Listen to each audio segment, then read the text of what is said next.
네, 안녕하세요. 멘탈리즘 부다의 철이형입니다. 네, 오늘은 유럽 증시, 미국 증시, 암호화폐 등 대부분의 위험 자산 시장이 크게 오른 하루였습니다. 워낙 매일같이 악재가 쏟아지던 날이 계속되다 보니 특별한 악재가 없다는 게 희소식이 된 하루였습니다. 사실 뉴스가 아예 없었던 것은 아니고 약간의 긍정적인 소식들이 있었는데요. 우크라이나의 젤렌스키 대통령이 나토 가입을 억지로 추진하지 않을 것이며 우크라이나 동부 두 개의 독립정부에 대해서도 협상할 용의가 있다고 러시아의 요구를 수용하는 듯한 발언을 했는데요. 근실 내에 4차 협의가 있을 예정이기 때문에 여기서 극적인 타결이 이루어질 가능성이 생겼습니다. 다만 러시아의 협상단 측은 한치의 양보도 하지 않을 것이라며 우크라이나가 러시아의 모든 요구 조건을 그대로 수용해야지만 전쟁이 종료되는 사실상의 항복 선언을 강요할 것으로 보여지기 때문에 결과는 낙관할 수만은 없게 되었습니다. 다만 이전에는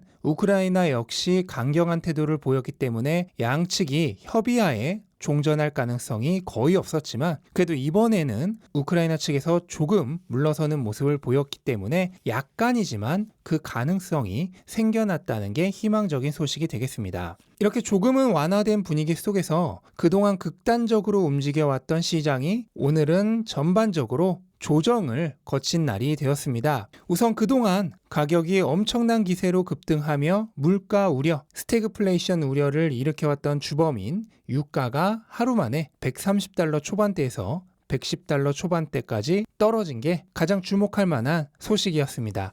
여러 차례 얘기했지만 원유는 결코 생산량이 부족해서 공급 문제가 발생하지 않습니다. 공급 능력은 충분히 있지만 가격 조절을 위해 생산자들이 생산량을 조절하기 때문에 공급 문제가 발생하는 것인데요. 가격이 지나치게 오르면 생산량은 반드시 증가하게 되어 있습니다. 따라서 가격이 무한정 오르지 않고 공급도 무한정 부족해지지 않습니다. 실제로 오늘도 아랍에미리트가 오펙에 생산량 증량 요구를 했고 이라크 역시 오펙에서 협의된다면 생산량을 늘릴 것이라고 하면서 유가가 폭락하는 계기가 됐는데 이게 바로 그걸 증명하는 일이죠. 또한 현재 유가의 상승은 지금 당장의 공급이 극도로 부족해져서라기보다는 러시아 사태로 인해 향후 유가가 계속 오를 것이라는 공포감에 사재기를 하는데 주된 원인이 있습니다. 지금 당장 필요한 수요로 인한 가격 상승이라기보다는 미래에 대한 공포감이 선반영된 가격 상승이라고 할 수 있겠습니다. 그러다 보니 주식시장과 마찬가지로 사람들의 심리 상태에 따라 가격에 큰 변동이 발생하는 것이라 보면 되겠고요. 급등하던 주식이 크게 조정받는 경우와 비슷한 상황이 발생했다고 보면 되겠습니다. 하지만 전쟁이 아직 끝난 게 아니기 때문에 향후 가격 상승세가 다시 이어질 가능성도 크다고 생각합니다. 또한 안전자산 선호 심리로 급등하던 채권 가격 역시 크게 내렸습니다. 채권 가격이 내리면 반대로 채권 수익률은 오르겠죠? 1.7%대 초반이던 채권 수익률이 1.9%대 중반까지 하루 만에 급상승했습니다. 이건 역시도 위험자산 선호 심리가 다시 살아나자 반대로 안전자산 선호 심리로 크게 올랐던 채권 가격은 급조정을 받은 것이라고 보면 되겠습니다.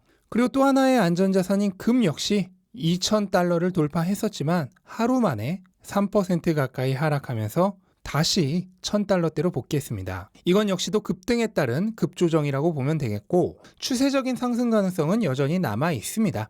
하지만 금의 평균적인 변동성을 생각해 봤을 때 하루 만에 3%나 하락한 것은 좀처럼 없는 일인데요. 이건 큰 의미가 있습니다. 그만큼 어제까지의 시장이 심리에 의해 가격이 극단적으로 움직이고 있었다는 것을 대변해주고 있는 모습입니다.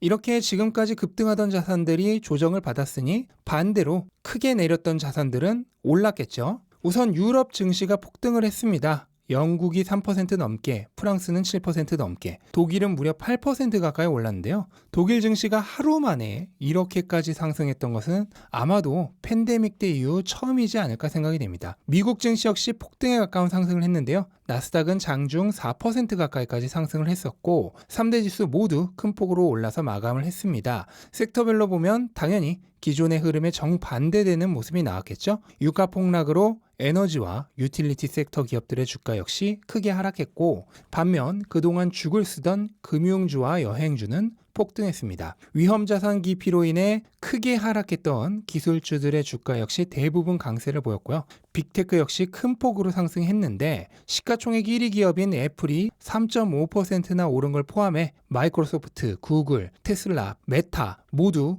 4에서 5%대 상승을 했고, 그 중에서도 주가가 더욱 큰 폭으로 조정받고 있었던 엔비디아는 무려 7% 올랐습니다. 암호화폐 시장 역시 반등했는데요. 비트코인은 장중 한때 10% 가까이까지 상승을 했었는데 사실 암호화폐의 반등 이유는 따로 있습니다. 바로 바이든 정부의 암호화폐를 포함하는 디지털 자산에 대한 새로운 행정명령 때문인데요. 이 행정명령을 한마디로 종합하자면 미국의 각 부처는 암호화폐를 포함한 디지털 자산 시장에서 미국이 리더십을 가지고 기술과 시장을 선도할 수 있도록 하는 방법을 강구하라라는 것입니다. 이건 재무부의 주도로 약 반년 정도 안에 종합적인 보고서를 작성할 예정이고요. 기존의 암호화폐에 대한 규제라고 하면 억압과 탄압을 떠올렸는데, 이번에 나온 행정명령에 따르면 규제는 하되 그것이 산업을 짓누르기 위한 규제가 아니라 오히려 소비자를 보호하고 기술을 선도함으로써 미국이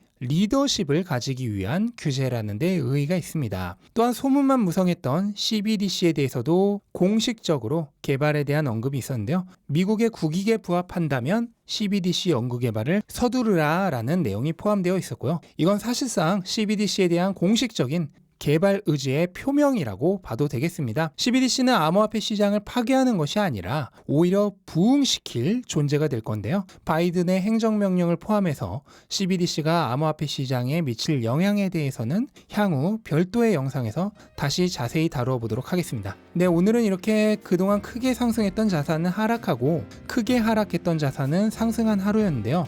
어떤 자산도 오르기만 하지 않고 어떤 자산도 내리기만 하지 않는다는 걸 다시 한번 보여준 하루였습니다. 가격이 극단으로 치닫게 되면 반드시 그 반작용이 일어나게 되어 있죠. 이처럼 하루하루의 가격은 예측할 수가 없습니다. 다만 현재의 시장의 가격 움직임은 실제 자산들의 가치의 변동에 의한 움직임이라기보다는 사람들의 심리 상태에 따라 가격이 극단적으로 움직이는 경향이 보이고 있는 상황입니다.